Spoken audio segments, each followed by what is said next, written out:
college. And being a student athlete, it teaches you a lot, especially self-discipline. Because transitioning from high school to college, you have to have discipline. If you don't have discipline, it's easy to fall off. It is very easy to fall off. Temptation all around you. You know, you don't have your parents there. You don't have nobody, holding your hand. It's like that those training wheels are gone and you pedaling this bike yourself.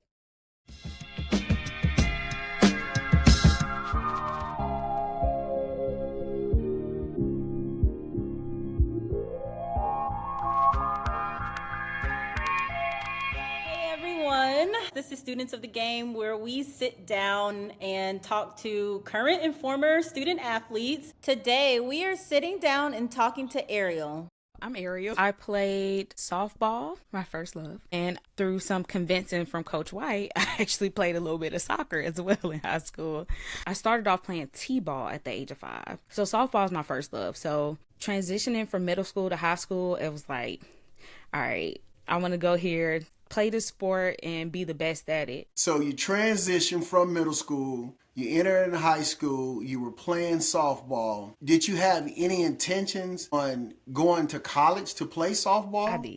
I did. Yeah, from a very young age, it was always a dream of mine to play college softball. So did you have a particular level of softball in mind when you started your journey? I did. What was that journey? I wanted to be a Florida Gator. They were my favorite softball team at the time. So I just wanted to go D1. Things didn't quite work out. I ended up going D2, which is still good. But yeah, so it was always my dream playing college. I always knew that's what I wanted. So nothing was going to stop me. And I gave it my all. Now, also too, on the other hand of that, is being realistic in where you're going. So I knew I did not have D1 Florida Gators athleticism in me, but I knew I had the competitiveness in me to perform at the college level. I think that's why I have always fought so hard for student athletes. No matter what sport they played, if they displayed a level of passion and drive, I did whatever I could to assist them to reach their dream. So during your time in high school, in my opinion, I believe that we created a community for our student athletes in the softball program. One thing that comes to mind, and I'll let you tackle it a little more than myself, but we had a coach that was dynamic in this community. She was our mother in that, and that was Coach Foreman. Coach Foreman, she was like the glue to our program. I want you to dive into speaking on Coach Foreman and that mother figure that I just stated from your point of view. Goodness. Coach Foreman, she looked out for me so much in school. You know, our womanly sickness that we get every month. And mine was a little bit rougher than everybody else. So I can remember her letting me sleep in the special ed bathrooms because I was in so much pain. She helped take care of me in that instance. But even outside of that, as far as just overall growth, with her being a special ed teacher there, it opened up something different. Like my first time actually volunteering for the Special Olympics. I mean, truly, like what you said, she was a mother figure. Just everything, just the way she cared for us. It makes me think about one huddle we had about the hygiene. Always talking about keeping good hygiene. So yeah, you can just genuinely tell that she cared for us, and I care for her as well. Y'all all have a special place in my heart. Like really, y'all really do. Yeah, you know, I know I've had some chats with a few players, and one thing I really felt that I, as a coach, neglected was to acknowledge our family. You know, I know the conversation Deja and I had. I truly opened up about, you know, it was a family. To me, I raised my family. During those teenage years that my players had, that gave me a light on how to guide them on their journey. And like you just said, Coach Foreman, she was very particular. She did highlight the young ladies' hygiene and the importance of it. And I truly respected her for that, because that's so important. And I don't think athletic teams pay that any attention. That grooming yourself is the first part of representing your team. And yourself. Our presence. We had so much pride and character when we went places. I think that was our first point on the board, just showing up, because our presence represented so much. Coach Foreman had the hygiene, and I had the killer instinct where we were gonna just dominate, and that's what I look forward to each time. So dive into that for me. Tell me, how is that pretty much accurate? Yeah, definitely very accurate. It's just bringing back memory, because it's bringing back memories of just playing certain teams and just dominating. Y'all instilled that self-confidence in us and self-esteem, and to always carry yourself with high standards, and be mindful of how you're presenting yourself. And I do feel like because of that and how y'all drilled that in us, it reflected within the team and how we played. I really want to highlight your college, your HBCU. I'm very proud and excited that you were able to attend Claflin University. And I have this smile on my face for a reason. I shared that school with you, that college. And you shared that college with your brother. And he graduated also from Claflin University. He surely did. I'm a little curious. Claflin touched you, that you shared that love for that university with your brother? A bit different. That went a Let's little just bit say different. It was my parents. Yeah, so we went for my freshman orientation, me, my mom, and my dad. Dr. Durant, I forgot what he was over, but he had this whole thing where he was going on his little spiel, and he was like, you think you gonna get here and do X, Y, and Z, da, da, da. And my mom was just amening the whole time. So my brother, actually, he wanted to go to Southern, but Claflin had that money. Mom was like, I know this is where you want to go. I think this is a more feasible option. He got there and loved it. Like, my senior year was his freshman year. So it was interesting having him there. It was different. It's that freshman coming in, taking over. Yeah, and like him and a couple of my teammates were in the same major. And they're like, oh, that's your little brother? I'm like, yeah, that's my brother. That's him. So it was interesting. Would you say that when you attended our great SWD, did you feel that we prepared you to be able to select your HBCU, perform at your HBCU, and you receive what you felt was necessary to become who you are today?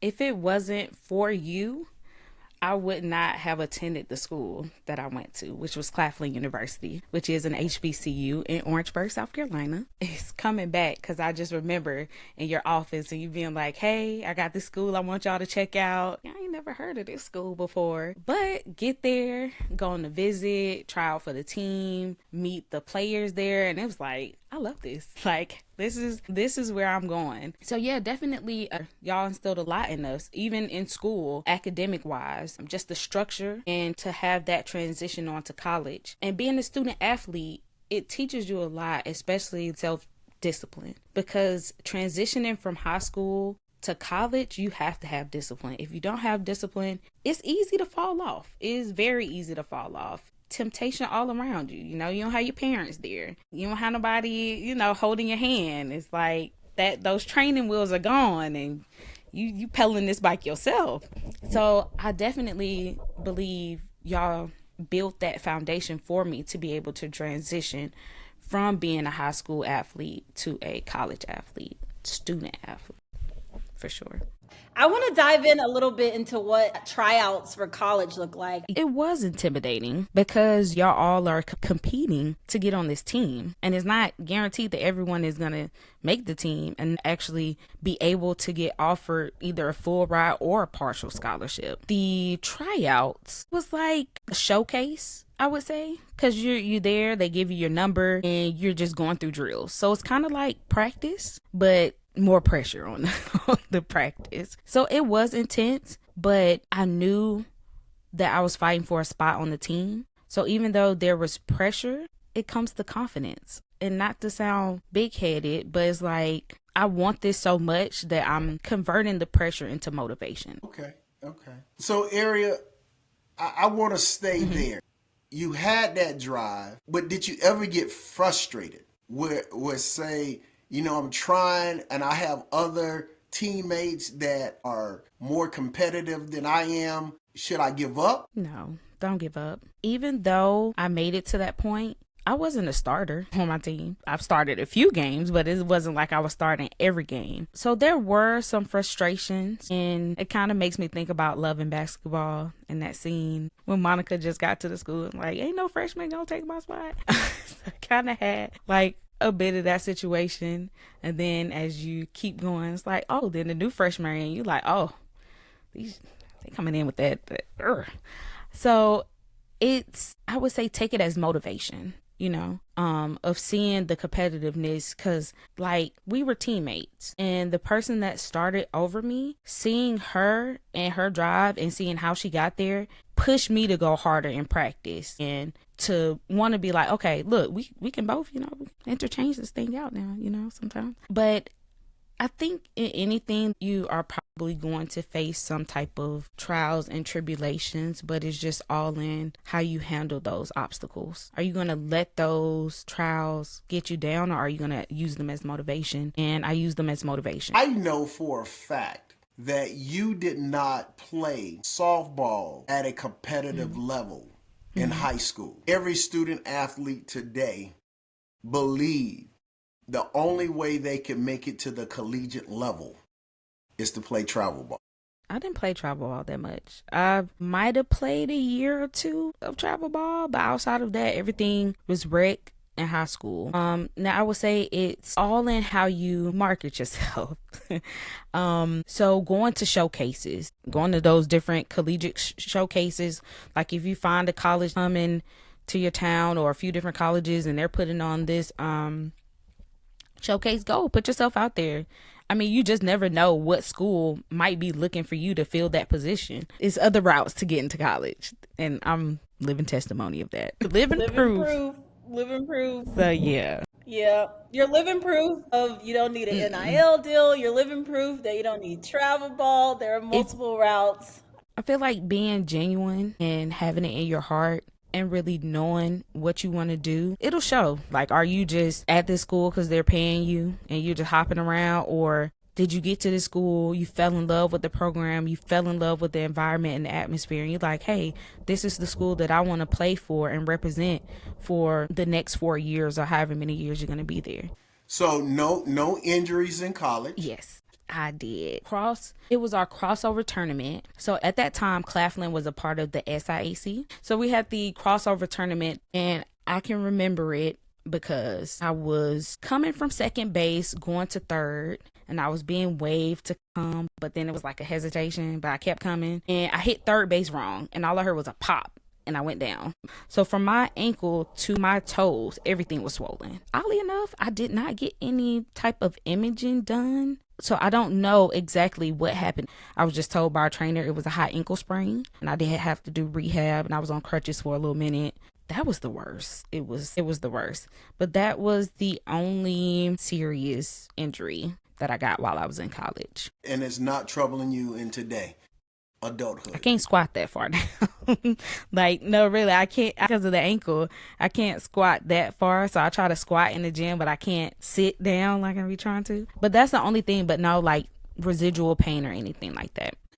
I don't think people talk about that enough. Mm-hmm. Like, after you get injured, stuff still hurts. You can't, like, I can't stretch that far in my leg. But yeah, I'm glad you brought that up. Tell us a little bit about your journey in sports when it came to the financial challenges or roadblocks you might have faced. I was fortunate to not have financial worries while I was in high school. Thank God for my parents. They took care of those dues. But transitioning into college, it was different. I went to school on a partial scholarship, so a partial academic and athletic. So when I was in college, my softball coach at the time told us playing softball was our job. So we didn't have jobs. they were paying me to play. So the only financial burden I would say in college was actually taking care of myself outside of, you know, softball, everything like that, just taking care of myself in general. Were there any other universities that you were interested in attending?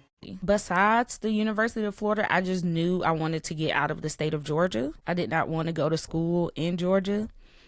And when I was getting to that point of seriously looking, it just so happened that you came and was like, here's Claflin, go check it out. And checked it out. And I was like, hey, I guess this is it. This is it. This is it. So I didn't really have any other schools that I was thinking about. I just knew I wanted to get out of Georgia. I was similar. I was like, I want to leave Georgia. I want to go to California for school. Why did you want to leave Georgia so bad, especially with things like the Hope? Girl, I grew up here. That's why I wasn't thinking about money. I was young. So I just knew, like, I want to get away from home. I want to see what else the world has to offer. So I was like, okay, let's see, 4 years somewhere else. I think I can manage that. And Claflin was great because it was like about 3.5 hours away. So it was just far enough to where my parents weren't like packing up every weekend to come and visit me. But it was close enough that I could come back home whenever I wanted to. But yeah, that was my main thing. I just wanted to get away from home, do my thing. Yeah, that was my motivation. Yeah.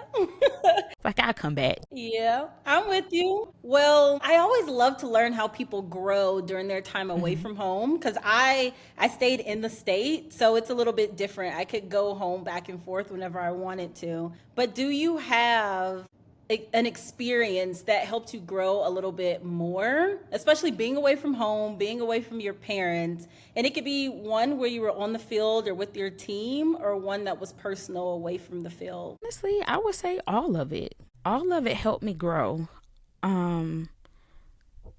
Having to have the discipline to get myself up in the morning.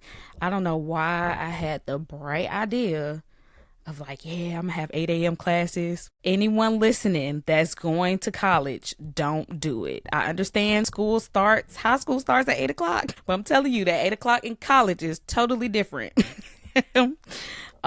But really all of it, just having to, like I said, instill that discipline in myself and having those training wheels gone. And then also you go from seeing your teammates at school to living with your teammates. So that was a learning experience within itself. Like, I don't have sisters. It's just me and my brother. So now I have sisters. So that was a big learning experience within itself. Just interacting and living with so many females and different personalities. And playing sports in college also helped shape me a lot.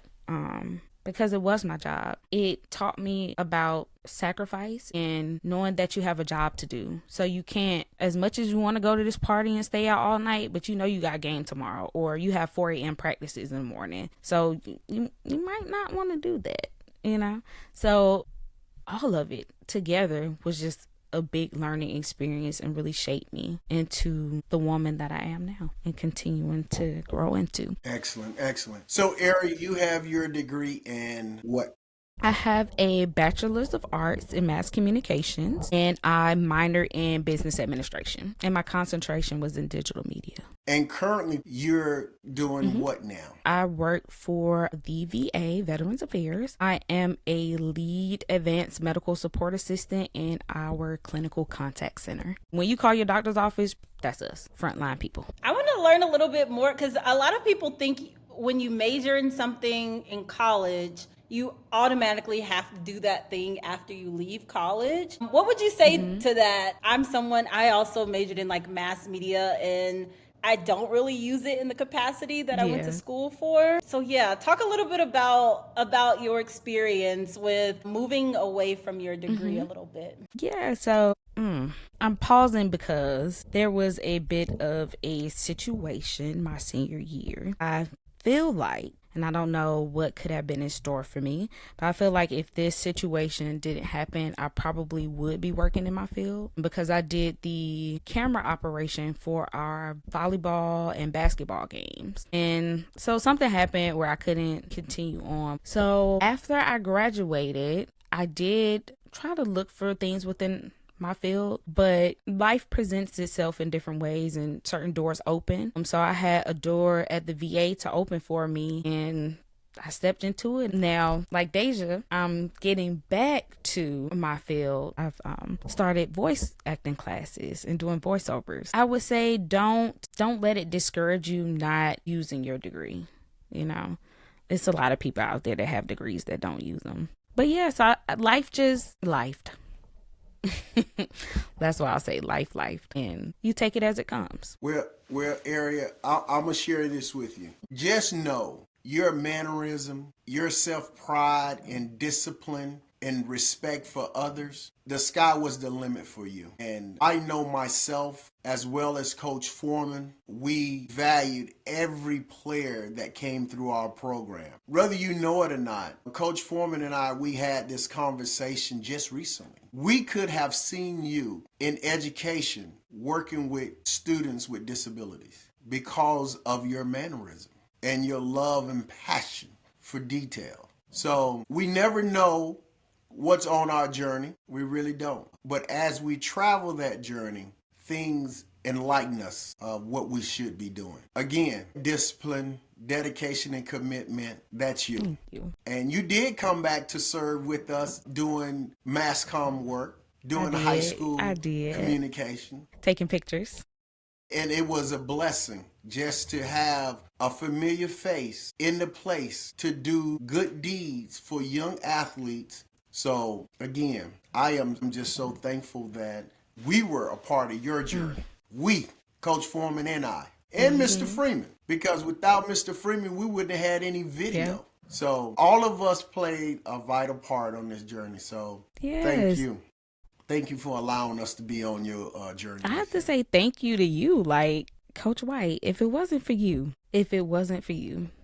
like really, you opened so many doors for me. And you, Coach Foreman and Coach Freeman, y'all all hold a special place in my heart. But I'm thinking back to when I was in middle school and before I got to Southwest DeKalb, and you know, you talking to me and helping me get to playing softball in high school and even helping me get to play softball in college. Thank you. Like, really, thank you.